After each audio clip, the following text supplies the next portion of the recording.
Hello friends, कैसे आप सभी। आई होप कि आप सभी अच्छे होंगे। फ्रेंड्स, एक बार फिर से स्वागत है आपके चैनल माई एजुकेशन ड्रीम पर।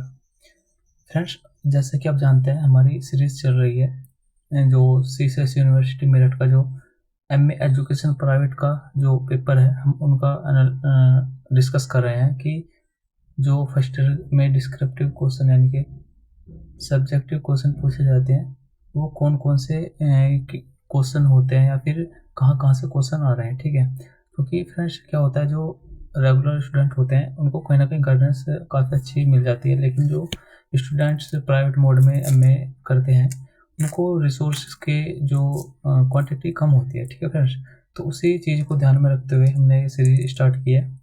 तो आई होप कि आपके लिए ये मददगार साबित होगी जो सीरीज हम चला रहे हैं। ठीक है फ्रेंड्स, तो वीडियो को स्टार्ट करते हैं फ्रेंड्स। ठीक है, देख फ्रेंड्स, आज का जो क्वेश्चन पेपर है वो है फिलोसफिकल फाउंडेशन ऑफ एजुकेशन, यानी कि जो फिलोसफी जो पिलर है, यानी कि फाउंडेशन ऑफ एजुकेशन का जो फाउंडेशन है फिलोसफिकल, तो वही सब्जेक्ट आपके एमए फर्स्ट ईयर में है जिसका कोड है 103। ठीक है फ्रेंड्स, तो इनमें देखते हैं कौन कौन से क्वेश्चन पूछे गए हैं।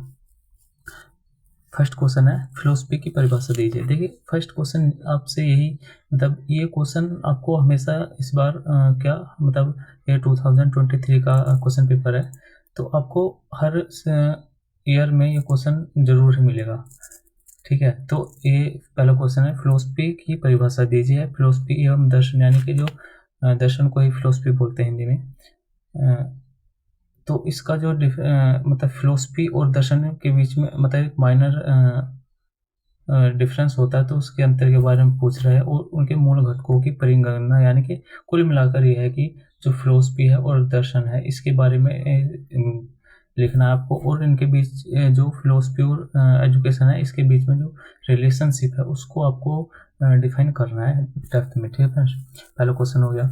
नेक्स्ट है, वेदांत दर्शन के प्रमुख दार्शनिक विचारों का वर्णन कीजिए। ठीक है, इन दार्शनिक विचारों को वर्तमान भारतीय शिक्षा में किस प्रकार प्रयुक्त किया जा सकता है, यानी कि जो वेदांत दर्शन है आपको इसके बारे में लिखना है। ठीक है, आप इसके अंदर स्वामी विवेकानंद को ऐड कर सकते हैं, क्योंकि भारतीय, अगर जैसे कि भारतीय के पर्सपेक्टिव में अगर पूछे, हालांकि क्वेश्चन अलग है कि क्योंकि इसमें लिखा हुआ है कि वर्तमान भारतीय की जो एजुकेशन की बात कर रहा है, लेकिन आप इसमें ऐड कर सकते हैं। ठीक है, नेक्स्ट है, प्रयोजनवाद, आदर्शवाद और प्रकृतिवाद के मध्य का दर्शन है, यानी कि आपको क्या करना है कि प्रयोजनवाद के बारे में लिखना है, और जो प्रयोजनवाद, आदर्शवाद और प्रकृतिवाद है थोड़ा थोड़ा इनके बारे में भी आपको लिख देना है। ठीक है, नेक्स्ट क्वेश्चन है, यथार्थवाद अव्यावहारिक, कृत्रिम तथा अव्यक्त पाठ्यक्रम के विरुद्ध प्रतिक्रिया के रूप में अस्तित्व में आया हुआ प्रतीत होता है। रोश के इस कथन को विश्लेषण कीजिए।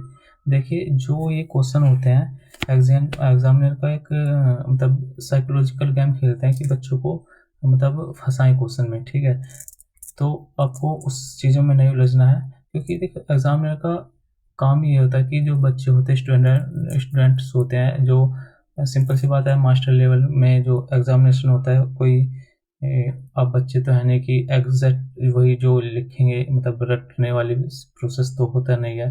तो वो इस चीज़ को चेक करते हैं कि आपका जो अंडरस्टैंडिंग लेवल है वो कितना अच्छा है, और उस चीज़ को आप कितनी अच्छे तरीके से एग्ज़ाम में लिख पाएंगे, प्रेजेंट कर पाएंगे। ठीक है फ्रेंड्स, तो यहाँ आपसे यथार्थवादी के बारे में पूछा है। ठीक है, जो फोर्थ क्वेश्चन है। नेक्स्ट है, टैगोर और कवि और साहित्य सृष्टि ही नहीं वरन महान शिक्षा दार्शनिक, यानी कि जो यहाँ पे आपको फिफ्थ क्वेश्चन में ये मतलब पूछा गया है कि जो रविंद्रनाथ टैगोर है, इनकी जो एजुकेशन में जो इनकी फिलोसफी रही है उसका क्या योगदान है, फिर उनके बारे में आपको लिखना है। ठीक है, नेक्स्ट क्वेश्चन है सिक्स्थ, मानव मूल्य के अर्थ, यानी कि ह्यूमन वैल्यूज़ के बारे में आपसे क्वेश्चन पूछा गया है, और उसकी जो ह्यूमन वैल्यूज़ जो होते हैं उनकी एजुकेशन जो स्कूल है, मतलब जो मानव के जो मूल्य होते हैं उसको विकसित करने के लिए, यानी कि डेवलप करने के लिए जो स्कूल होता है उसकी क्या भूमिका होती है। ठीक है, ये आपसे इससे पूछा गया। नेक्स्ट है, भारतीय संविधान में के मूल लक्षणों को बताइए और उनका शिक्षा से संबंध स्पष्ट कीजिए, यानी कि जो मूल लक्षण है इंडियन कॉन्स्टिट्यूशन में जो है तो जो बेसिक फीचर्स हैं, ठीक है, रिलेशन विद एजुकेशन के पर्सपेक्टिव में बात कर रहा है ये, ठीक है। तो आपको इस चीज़ को भी लिखना है, ठीक है। और नेक्स्ट है कि इन किसी दो पर आपको टिप्पणी लिखना है, मतलब ऐसे टाइप का लिखना होता है, मतलब समराइज करके, ठीक है। तो उसमें आप शिक्षा में आदर्शवाद इस टॉपिक पर लिख सकते हैं, सांख्य फिलोसफी पे लिख सकते हैं, शिक्षा दर्शन का अर्थ और प्रकृति के बारे में लिख सकते हैं, या फिर भारतीय शिक्षा में महात्मा गांधी जी का योगदान, जो महात्मा गांधी जी ने, अगर आप पढ़ेंगे तो जब मतलब लेफ्ट से पढ़ेंगे तो महात्मा गांधी जी द्वारा जो दिया गया कॉन्सेप्ट है बेसिक शिक्षा या फिर बुनियादी शिक्षा का जो कॉन्सेप्ट है, बहुत अच्छा टॉपिक है। आप और नेट का जो एजुकेशन सब्जेक्ट है उसमें पढ़ते हैं, काफ़ी इंटरेस्टिंग कॉन्सेप्ट है ये, जिसमें वर्धा योजना वगैरह काफ़ी कॉन्सेप्ट इंक्लूड होते हैं इसमें, ठीक है। तो ये एक अच्छा टॉपिक है। तो इसमें से अगर आप 8 क्वेश्चन को सेलेक्ट करते हैं तो आपको आपको ये इन जो ऑप्शनल 4 दिए गए इनमें से किसी दो पर आपको लिखना है, ठीक है। तो ये थे आपके जो क्वेश्चन पेपर था फिलोसफिकल फाउंडेशन ऑफ एजुकेशन, जो कोड G103, ठीक है फ्रेंड्स। ये 100 मार्क्स का है। देखिए फर्स्ट ईयर में सारे को जो क्वेश्चन होते हैं, मतलब क्वेश्चन पेपर होते हैं, वो 100 मार्क्स के ही होते हैं, ठीक है।